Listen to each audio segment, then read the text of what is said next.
तो कैसे हैं आप लोग बच्चों? कैसे हैं बताइए। मैं उम्मीद करता हूँ आप बहुत अच्छे घर चल रहे होंगे और आपकी जो तैयारी है वो बहुत बेहतरीन चल रही होगी। और यहाँ पर आज जो मैं आपके लिए लेके आया हूँ, वीडियो थोड़ी सी यहाँ पे लेट हो गई है, बट कोई बात नहीं, कभी लेट कभी देर ऐसे होता रहता है। मैं आपको बता दूं कि यहाँ पर हम जो डिस्कस करेंगे आज 20 क्वेश्चन डिस्कस करेंगे, क्योंकि हमने कल एक कॉन्सेप्ट डिस्कस किया था ह्यूमन ब्रेन का, और आज यहाँ पे डिस्कस करेंगे ये 20 क्वेश्चंस जो कि बहुत इंपॉर्टेंट होंगे आपके एग्ज़ाम के लिए। आपको सभी को पता है कि आपके एग्ज़ाम आपके बिल्कुल सर पे ही बैठे हैं। अगर आप ऐसे सर पे हाथ फेरोगे तो ऐसा लगेगा कि हाँ वो एग्ज़ाम टच हो रहा है आपके सर पे, ठीक है। तो पढ़ लो भाई, बहुत अच्छे से पढ़ लो। मैं आपको अल्टरनेट डे पर एक टॉपिक और 20 क्वेश्चन प्रोवाइड करा देता हूँ, कभी 20 क्वेश्चन, कभी 30 क्वेश्चन, कभी 50 क्वेश्चन, जैसे जैसे टाइम मुझे मिलता है वैसे वैसे प्रोवाइड करा देता हूँ। बट डेली आपको वीडियो आपको डेली मिलेगी, ये मेरा आपसे वादा है। और दूसरी बात, 10 मिनट ही आपको मुझे चाहिए, चाहे मैं टॉपिक समझाऊँ चाहे मैं क्वेश्चन कराऊँ, उससे ज़्यादा मुझे टाइम आपको नहीं चाहिए। बाकी टाइम आप केवल अपनी पढ़ाई करो, ठीक है। और इतने मैं बता देता हूँ कि अगर आप ये क्वेश्चन से मेरे डेली प्रैक्टिस कर रहे हो तो आपके एग्ज़ाम में जो 20 MCQ आते हैं ना भाई, उन MCQ में आप मेजॉरिटी में क्वेश्चन अटेम्प्ट करके आओगे, वो भी सही करके आओगे, है ना। आके पेपर में ला लेना। चलिए, यहाँ पर अगर हम बात करते हैं तो आज का पहला क्वेश्चन से यहाँ पे बात करेंगे। पहला क्वेश्चन हमारा क्या कह रहा है, क्वेश्चन देखेंगे यहाँ पे। क्वेश्चन हमारा पीएच वैल्यू से रिलेटेड है।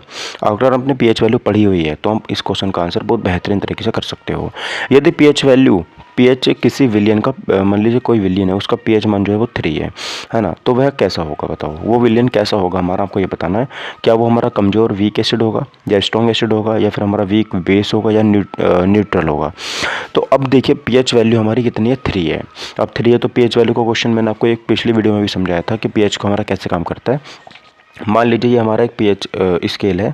यहाँ पर हमारा मिडिल में 7 होता है, और स्टार्टिंग में 0 होता है, और यहाँ पर हमारा 14 होता है। अगर हमारा जो पीएच वैल्यू वो 0 से 7 के बीच में आता है तो वो हमारा एसिड होता है। क्या होता है, वो हमारा एसिड होता है। मैं लिख देता हूँ ए से।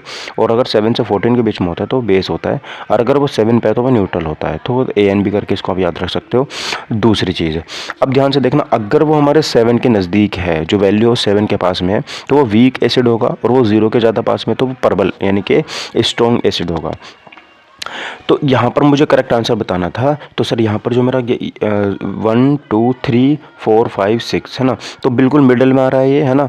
तो ये हमारा स्ट्रॉन्ग बेस हो जाता है। जितना 0 की तरफ ये बढ़ता चला जाएगा उतना ही ये स्ट्रॉन्ग बेस होता चला जाएगा। तो इसका सही आंसर हमारा ऑप्शन नंबर बी हो जाएगा। इसको बोलते हैं स्ट्रॉन्ग एसिड।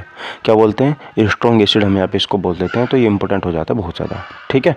चलिए आगे बढ़ते हैं। देखिए हम अगले क्वेश्चन की तरफ हमने, अच्छा इसमें कुछ इंपॉर्टेंट चीज़ें मैं और बता देता हूँ। पीएच स्केल की जो खोज की थी वो किसने की थी, तो सोरेनसन ने की थी। किसने की थी, सोरेनसन ने। और दूसरी चीज़, पीएच वैल्यू हमारी जितनी कम होगी, ध्यान से, पीएच वैल्यू हमारी जितनी कम होगी, एसिड उसमें उतना ही शक्तिशाली होगा, अम्ल उसमें उतना ही शक्तिशाली होगा, ठीक है। पीएच वैल्यू 3 का यहाँ पे मतलब है कि H+ आयन इसमें ज़्यादा है, इसलिए ये अधिक अम्लीय यहाँ पे हो जाता है, ठीक है दोस्तों। चलिए क्वेश्चन नंबर सेकंड बताएंगे, निम्न में से कौन सा एक क्षार है ना। निम्न में से कौन सा यहाँ पर एक क्षार हो जाता है, आपको मुझे बताना है निम्न में से कौन सा एक क्षार है। तो which of the following is a base, तो कौन सा इनमें से बेस है, HCl है, NaOH है, NaCl है, फिर H2SO4 है, ठीक है। तो ध्यान रखना, यहाँ पर अगर हम बात करेंगे जो क्षार होते हैं उनकी पहचान क्या होती है। उनकी पहचान ये होती है सर, वो OH नेगेटिव छोड़ते हैं। जो हमारा उसका जलीय विलयन होता है वो OH नेगेटिव छोड़ते हैं, यही इनकी सबसे बड़ी पहचान होती है। और जो बेस होते हैं ज़्यादातर हमारे साबुन में पाए जाते हैं। साबुन हो गए हमारे, है ना, और यहाँ पर जो हमारे अपमार्जक होते हैं उनमें ये पाए जाते हैं। साबुन हो गया, डिटर्जेंट हो गया, उन्हें बनाने में हमारे सबसे ज़्यादा बेस का, इनके क्षार का उपयोग यहाँ पर किया जाता है। अब ध्यान से देखेंगे तो सर यहाँ पर जो हमारा हो जाता है NaOH, क्योंकि यही है हमारा जलीय विलयन में जो अकेला NaOH दे रहा है, तो यही हमारे यहाँ पे एक क्षार हो जाता है ना, NaOH, क्योंकि इसमें OH नेगेटिव दे रहा है, और OH नेगेटिव देने वाला ही क्षार हमारा होता है, ठीक है। चलिए क्वेश्चन नंबर अगला देखेंगे। क्वेश्चन नंबर 3 क्या कह रहा है, क्वेश्चन नंबर 3 कह रहा है कि बेकिंग सोडा को गर्म करने पर कौन सी गैस निकलती है। Which gas is released when baking soda is heated, है ना। कौन सी गैस निकलती है जब बेकिंग सोडा को गर्म किया जाता है। O2 है, CO2 है, H2 है, या फिर N2 है। तो करेक्ट आंसर हमारे यहाँ पे सही क्या हो जाएगा, देखो बेकिंग सोडा की सबसे पहले फॉर्मूला को पता होना चाहिए। फॉर्मूला होता है सर यहाँ पे हमारा NaHCO3, ठीक है। ये बेकिंग सोडा का फॉर्मूला होता है। दूसरी चीज़, ये बनता कैसे है सर यहाँ पे, जैसे हमारा मान लीजिए कार्बन डाइऑक्साइड में होता है हमारा, है ना, कार्बन डाइऑक्साइड प्लस हमारा क्या होता है, और यहाँ पर हमारा H2 यानी कि जल होता है, और प्लस क्या होता है यहाँ पे हमारा Na2CO3, Na2 Na2CO3 है ना, ये सब मिलते हैं तब जाके हमारा ये बेकिंग सोडा यहाँ पे तैयार होता है। ठीक है, ध्यान रखेंगे। अब हमसे क्वेश्चन पूछ रहा है कि कौन सी गैस इसमें से निकलेगी जब ये हमारा बनेगा, तो इसको गर्म करेंगे तो हमारी कार्बन डाइऑक्साइड गैस ऐसे निकल जाती है, यही ध्यान रखेंगे। अच्छा, यही कारण है कि हम इसे बेकिंग में प्रयोग करते हैं, ये इंपॉर्टेंट हो जाता है। क्वेश्चन नंबर बी हमारा करेक्ट हो जाएगा। क्वेश्चन नंबर 4 बताएंगे, स्थायी कठोरता यानी कि परमानेंट हार्डनेस का कारण क्या होता है ना। स्थायी कठोरता यानी कि परमानेंट जो हमारी हार्डनेस होती है उसका कारण क्या होता है। Permanent hardness of water cause by CaHCO3 का होल ट्वाइस है, MgHCO3 का होल ट्वाइस है, CaSO4 का है, या फिर हमारा Na2CO3 का है। तो करेक्ट आंसर इसमें हमारा बताएंगे जो हमारी परमानेंट हार्डनेस होती है वो किसकी वजह से होती है। तो ध्यान रखेंगे जो हमारी CaSO4 की वजह से होती है, कैल्शियम सल्फेट की वजह से उसमें हमारी होती है। ठीक है, ध्यान रखें। अच्छा, ऐसा क्या होता है, तो इसमें देखो जो हमारा SO4 सल्फेट आ रहा है, क्या आ रहा है इसमें हमारा जो सल्फेट आ रहा है ना, सल्फेट मिल करके और यहाँ पर ध्यान रखें क्लोराइड यानी क्लोरीन मिल करके पानी को कठोर बना देते हैं, है ना, बहुत ज़्यादा कठोर ही बना देते हैं। और अगर आप सोचो कि सर ये दूर कैसे होंगे, तो हम गर्म कर लेते पानी को, दूर हो जाएंगे, भाई नहीं होंगे, गर्म करने से ये दूर नहीं होते। ठीक है, ध्यान रखेंगे। इसलिए हम क्या लगाते हैं, RO लगाते हैं, वो इसमें छन जाते हैं। ठीक है, अगला देखो, कौन सी धातु डाइल्यूट HCl से अभिक्रिया नहीं करती है। ऐसी कौन सी अभिक्रिया है जो डाइल्यूट HCl जो है हमारी उससे अभिक्रिया नहीं करती है। Which metal does not react with dilute acid, है ना, तो जिंक है, आयरन है, कॉपर है, फिर मैग्नीशियम है। ध्यान रखेंगे। ठीक है। अच्छा, आपको रिएक्टिव सीरीज़ याद है, रिएक्टिव सीरीज में आपने देखा होगा उसमें हमारे सबसे अधिक क्रियाशील तत्व भी हैं और सबसे कम क्रियाशील तत्व भी हैं, आपको याद होगी ना। वो सबसे ऊपर हमारा पोटेशियम होता है, फिर हमारा सोडियम होता है ना, कुछ इस तरीके से वो नीचे को चलती रहती है, ये डैश डैश डैश, आप उसको याद करो, बहुत बेहतरीन है वो, है ना। तो HCl से अभिक्रिया नहीं करती है, तो ध्यान रखना कॉपर जो होती है ना हमारी वो HCl से अभिक्रिया नहीं करती, जो Cu होती है कॉपर से अभिक्रिया वो नहीं करती है, ध्यान रखना। ठीक है।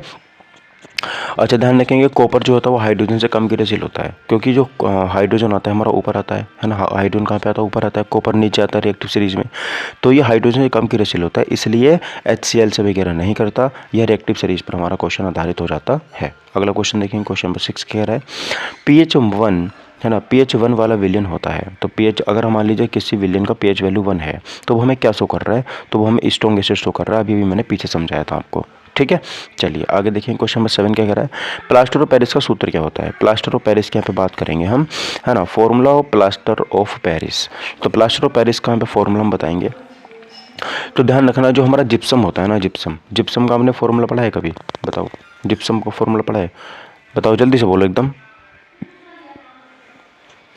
तो देखो जिप्सम जो होता है ना, जिप्सम को जब हम गर्म करते हैं तब जाके हमारा प्लास्टर ऑफ पेरिस हमें सूत्र बनता है, जिसका हमारा फॉर्मूला होता है CaSO4 × 1/2S2। क्या फॉर्मूला होता है उसका हमारा, CaSO4 × 1/2S2 हमारा इसका फॉर्मूला होता है, बहुत इंपॉर्टेंट है। अच्छा सर, इसका यूज़ कहाँ पे होता है, तो प्लास्टर ऑफ पेरिस को हम यूज़ क्यों करते हैं, वो मूर्ति बनाने में, है ना, जो मूर्ति बनती है ना, ध्यान रखना, जैसे आपके घरों में भगवान भोलेनाथ की जो जागरण में मूर्ति आती हैं वो सब प्लास्टर ऑफ पेरिस की बनी होती हैं। पट्टी जो होती है वो हमारी प्लास्टर ऑफ पेरिस की करी जाती हैं। सजावट जो होती है वो भी हमारी बहुत हद तक प्लास्टर की होती है, वो प्लास्टर ऑफ पेरिस की होती है। ठीक है, इनमें सब में इसका यूज़ किया जाता है। अगला देखेंगे, कौन सा पदार्थ लाल लिटमस को नीला कर देता है। लाल को नीला यानी कि मैं कह दूं कि रेड से वो हमें क्या कर देता है, ब्लू कर देता है। तो कौन सा है वो हमारा, अगर वो ब्लू से रेड करता है ना, तो वो हमारा होता है एसिड, ये है हमारा बेस, ये क्या है हमारा बेस यहाँ पे हो जाता है। अच्छा, बेस कैसे, तो हमें पता होना चाहिए, ध्यान रखना। तो अच्छा, इसमें तो ऑप्शन भी घुमा के दे रखे हैं भाई, तो बताओ बेस करेगा ना, बेस मैंने बता दिया आपको, क्षार करेगा। अब बताओ इनमें क्षार कौन सा है, पहचानो। क्षार की पहचान क्या होती है, जो OH नेगेटिव देता है ना, तो OH नेगेटिव इसमें कौन सा दे रहा है, तो केवल NaOH है जो OH नेगेटिव दे रहा है। आप कहोगे सर यहाँ भी तो OH आ रहा है, नहीं भाई, ये COOH है, ये ओइक अम्ल है, ओइक अम्ल। ठीक है, ये एसिड है, ये एसिड है। ये अगर आपने 4th चैप्टर पढ़ा होगा जिसमें IUPAC नाम है, तो उसमें ओइक अम्ल लगाते हैं, इसके पीछे ओइक अम्ल। ठीक है, ध्यान रखना इस बात का भी। अगला देखो, वॉशिंग सोडा का उपयोग नहीं होता है ना, washing soda is not used in, तो वॉशिंग सोडा किस में यूज़ नहीं किया जाता है, ध्यान रखना। सबसे पहले क्या है, चेहरा हमारे केमिकल प्रोडक्ट है, ये एक रासायनिक पदार्थ है ना, और ये सबसे अगर बात करते हैं खाना पकाने के लिए हानिकारक होता है, लेकिन हम फिर भी इसको डालते हैं बेकिंग सोडा को, है ना, ध्यान रखना। कांच साबुन में इसका उपयोग होता है, ध्यान, जब कांच बनता है, साबुन बनता है, तब जाके इसका यूज़ होता है, तो ध्यान रखना इसका उपयोग नहीं होता, तो ध्यान रखना खाना बनाने में इसका यूज़ नहीं होता। कुकिंग फूड इसका सही आंसर हो जाएगा, option number D. Question number 10 बताएंगे, निम्न में से सही कथन कौन सा हो जाता है, विच स्टेटमेंट इज करेक्ट, कौन सा स्टेटमेंट यहाँ पे सही हो जाता है। तो सही इसका आप मुझे आंसर बताएंगे। ऑल सॉल्ट आर एसिडिक, क्या सारे के सारे जो सॉल्ट हैं वो एसिडिक हैं, या सारे के सारे बेस हैं, या कुछ न्यूट्रल हैं और कुछ सॉल्ट हैं। ठीक है। और यहाँ पर बात करेंगे ऑल सॉल्ट्स आर पॉइजनस, तो इनमें से कौन सा कथन सही यहाँ पे हो जाता है, ठीक है। तो ध्यान रखेंगे जो हमारे कुछ लवण होते हैं वो उदासीन होते हैं, क्या होते हैं, उदासीन होते हैं, है ना। यो यहाँ पे देखेंगे some salt are neutral and salt, ये हमारा जो सही वाला आंसर है वो सी हो जाएगा, ठीक है। अब ध्यान से देखना, जैसे NaCl होता है ना, कुछ मैं आपको एग्जांपल दे देता हूँ। जैसे मान लीजिए हमारे पास NaCl है, तो NaCl क्या होता है, पेन ज़्यादा मोटी है क्या,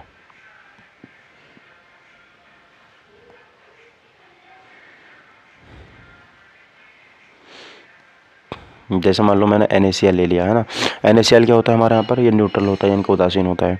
उसके बाद अगर मैं बात करता हूँ अमोनियम क्लोराइड, फॉर्मूला पता है ना आपको अमोनियम क्लोराइड का, अमोनियम क्लोराइड का फॉर्मूला आपको पता होगा ना, NH4Cl जो होता है ना, ये हमारा एसिडिक होता है, एसिडिक होता है। और ऐसे ही हमारा Na2CO3 होता है, ये हमारा बेसिक नेचर का होता है, ठीक है। नहीं, चलिए अब देखिए अगला क्वेश्चन, हमारा क्वेश्चन 11 क्या कह रहा है। क्वेश्चन कह रहा है कि अम्ल प्लस क्षार जब मिल जाते हैं तो वो क्या बनाते हैं, है ना। तो acid plus base equal to क्या होता है, एसिड होता है, बेस होता है, सॉल्ट प्लस वाटर होता है, गैस होता है, तो उसको बोलते हैं हम सॉल्ट प्लस वाटर, क्योंकि अम्ल जो है वो क्षार को न्यूट्रल करने के लिए हम एसिड का यूज़ करते हैं, ठीक है। ध्यान रखेंगे, इंपॉर्टेंट क्वेश्चन ये वाला। तो हमारे यहाँ पर सही आंसर ऑप्शन नंबर सी हो जाएगा, सोल्ट प्लस वाटर हो जाएगा। अगला क्वेश्चन देखेंगे 12, दांतों का क्षय किस pH पर शुरू हो जाता है। मान लीजिए हमारे दांतों का कितना pH होना चाहिए, नहीं होना चाहिए कि हमारा pH जो है वो शुरू ना हो। Tooth decay starts at pH, कौन से pH पर हमारा जो दांतों का क्षरण यहाँ पर शुरू हो जाता है।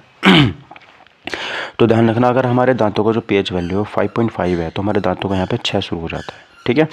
तो ध्यान रखना इसमें हमारा तो दांतों में क्या खराब होने लगता है, तो हमारे दांतों में मतलब एक चीज़ होती है जिसको बोलते हैं इनेमल, क्या बोलते हैं उसको हम यहाँ पे इनेमल बोलते हैं, ये ख़राब होना शुरू हो जाता है अगर हमारा pH वैल्यू 5.5 से कम हो जाता है तो, ठीक है। ध्यान रखना, और अधिक मीठा अगर हम खाते हैं तो pH वैल्यू घट जाती है। अगर हम ज़्यादा मीठा खाते हो, मीठा, ठीक है, ज़्यादा मीठा खाते हो तो pH वैल्यू आपका घट जाता है, ध्यान रखना, बहुत इंपॉर्टेंट है। अगला देखेंगे सर, चूना जल क्षारीय होता है, चूने का जो जल होता है वो क्षारीय होता है, क्यों। Lime water is basic because it contains acid, it is neutral, it contains OH ions, it has salt.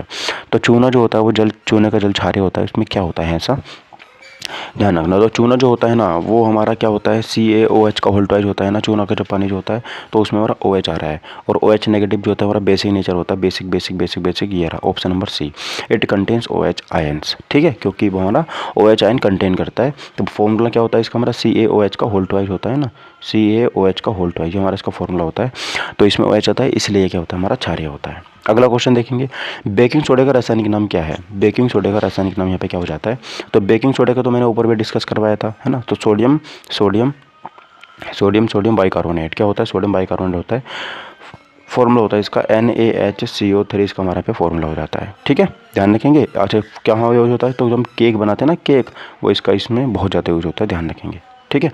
अगला, अम्लीय वर्षा का कारण क्या होता है।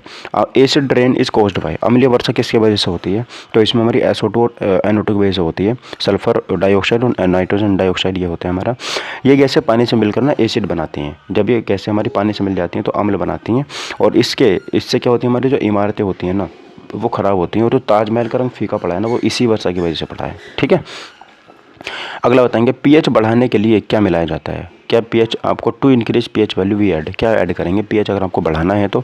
अब ध्यान रखना, pH मान लो हमारा 1 2 3 4 है तो उसमें क्षार मिलाते रहो, क्षार बेस मिलाते रहो, वो सर अपने मैक्सिमम 14 तक पहुंच जाएगा मिलाते मिलाते, ठीक है। चलो आगे देखेंगे।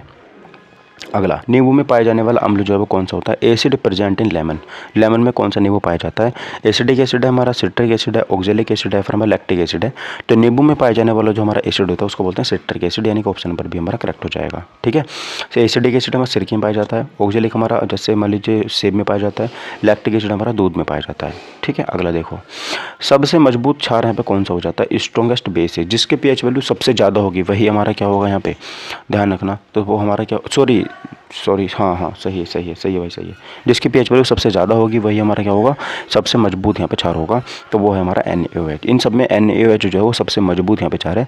ये पानी में पूरी तरह से घुल जाता है और बहुत तेज क्षार होता है, बहुत तेज क्षार यहाँ पे हो जाता है। अगला देखेंगे प्लास्टर ऑफ पेरिस का उपयोग होता है। तो प्लास्टर ऑफ पेरिस का उपयोग हमारा मेडिसिन में होता है ना, स्टैचूज बनाने में, फ्यूल में, फर्टिलाइजर्स में।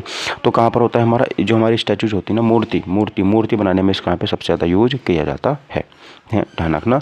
क्यों सर, ये बहुत जल्दी जम जाता है, इसकी मतलब बहुत जल्दी से जम जाता है। अगर आप इसकी मूर्ति बनाओगे तो जल्दी जम जाएगा। और इन मेडिकल कॉस्ट में भी इसका यूज यहाँ पे किया जाता है, मेडिकल कास्ट में। अगला, अम्ल वर्षा सबसे अधिक नुकसान पहुंचाती है। प्लास्टिक को, गिलास को, मार्बल को या फिर आयरन को। तो ध्यान रखना, जो हमारा मार्बल होता है ना, जो संगमरमर होता है, अम्ल वर्षा सबसे ज़्यादा नुकसान अगर पहुंचाती है वो संगमरमर को पहुंचाती है।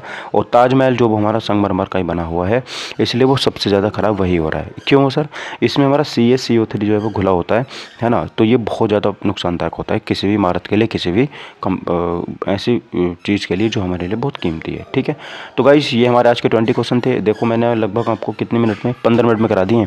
तो आज के लिए बस इतने रखेंगे, बाकी हम कल कोई और नया टॉपिक डिस्कस करेंगे। आपको अगर कोई टॉपिक समझना है जिसमें आपको डाउट आ रहा है तो मुझे कमेंट करके ज़रूर बताएं। Thank you for watching my video. Take care, bye bye, Jai Hind, Vande Mataram.